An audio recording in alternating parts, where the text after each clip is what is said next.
ఒక రాయి తీసుకొని తలగడ పెట్టుకొని పడుకున్నాడు.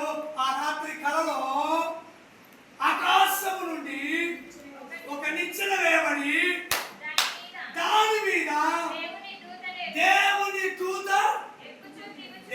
దూతలు ఎక్కుచు దిగుచు ఉండి. స్తోత్రం చెప్పండి గట్టిగా. మోసగాడే పారిపోయి నెమ్మది లేకుండా ప్రయాణిస్తున్న వ్యక్తే. కానీ యాకోబుకి కల వచ్చింది. ఆ కలలో ఒక నిచ్చెన ఆకాశం నుంచి భూమికి వేయబడ్డది.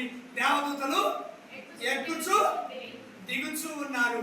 దేవుడు చూడండి 15వ వచనంలో ఆ కలలో దేవుడు ప్రత్యక్షమై తనతో మాట్లాడుతున్నాడు. 15వ వచనం, ఇదిగో నేను నీకు తోడై ఉండి నీవు వెళ్ళు ప్రతి స్థలమందు నిన్ను కాపాడి ఈ దేశమునకు నిన్ను మరలా రప్పించదను. దేవునికి స్తోత్రం చెప్పు.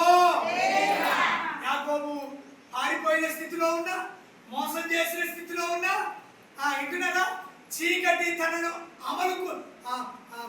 మలుచుకున్న స్థితిలో ఉన్నా, మరి తన బ్రతుకంతా దేవుని బిడ్డలారా నెమ్మది లేని పరిస్థితుల్లో ఉన్నా, తలగా రాయి పెట్టుకొని పడుకొని ఆ రాత్రి చీకటిలో బతుకుతున్నా దేవుడు అతనికి ప్రత్యక్షమయ్యాడు. ఆమేన్.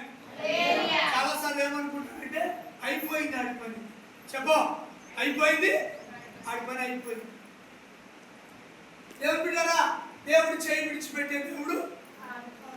ప్రజలు అయిపోయింది అనుకోవచ్చు, సమాజం అయిపోయింది వాడి పని ఇంకేంది అని అనుకోవచ్చు.